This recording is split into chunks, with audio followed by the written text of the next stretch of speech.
Hello everyone. It's Wednesday the 8th of July today. We've been looking in morning prayer at Luke's Gospel recently, and today we're going to be looking at Luke 17, 1 to 10. And, and that's when Jesus begins to turn his attention very, very specifically towards the disciples.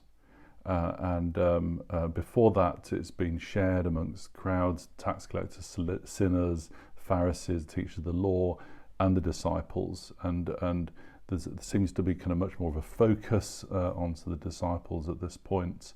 And Jesus addresses in them some stuff about things that cause people to stumble, in one translation. And it's like kind of warning his disciples to watch out for the kind of betrayal things, the causing people to be in difficulty because maybe of our own behaviours, the ways in which we function that can be unhelpful for other people. And he links it in with forgiveness. And he's basically saying, look, kind of pay attention to forgiveness. In the passage, he this is the NIV, says, if your brother or sister sins against you, rebuke them, and if they repent, forgive them. He's talking about actually doing something in response to things, not just brushing things under the carpet or ignoring things, or talking about things behind people's backs and treasuring in our hearts wounds and things that we don't like or whatever, but actually doing something about it is very important as a disciple, and moving in forgiveness in response to hopefully the kind of the way in which that reconciliation, that kind of coming together of relationship allows us to. And so forgiveness becomes a really, really important thing in all this. And it seems like Jesus is saying, look, forgiveness for a disciple needs to be at the heart of your discipleship. It just needs to be a default thing. It's a default behavior. It's just how you function as a Christian. And the disciples' response to this is kind of, what? It's almost like kind of, it's a brilliant response, because they say to him, Lord, increase our faith. We need faith for this. We need faith increase, a faith lift, in order to be able to respond like this.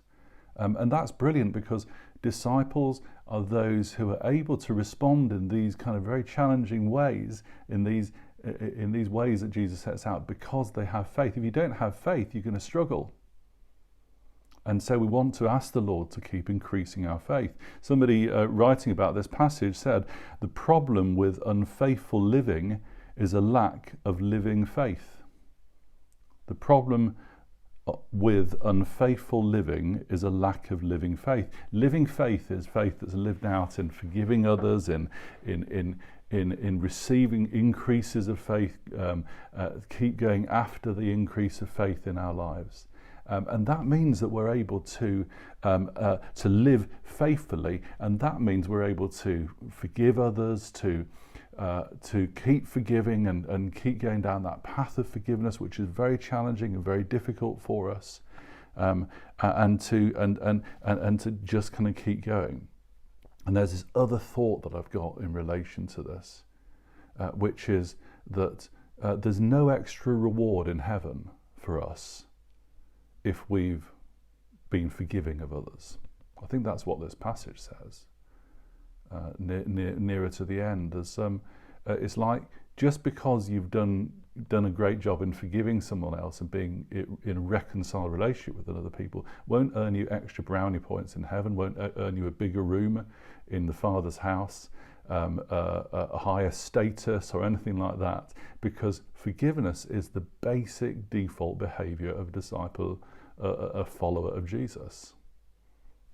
So it's like, this is the basic expectation, that you and I as disciples would live in forgiveness type behaviors, and we need faith to increase to be able to do that. And Jesus says, look, kind of, hey folks, This is it. This is just what to do. This is how to function. And there's a big challenge for us, but also it's really fantastic, isn't it? Just keep asking, Lord, increase my faith, with the view that you're just going to be able to do well in the forgiveness stuff, in the living together with other followers of Jesus and other people around you. So Lord, increase our faith is a brilliant prayer to be praying today, that we would be able to be faithful followers of Jesus.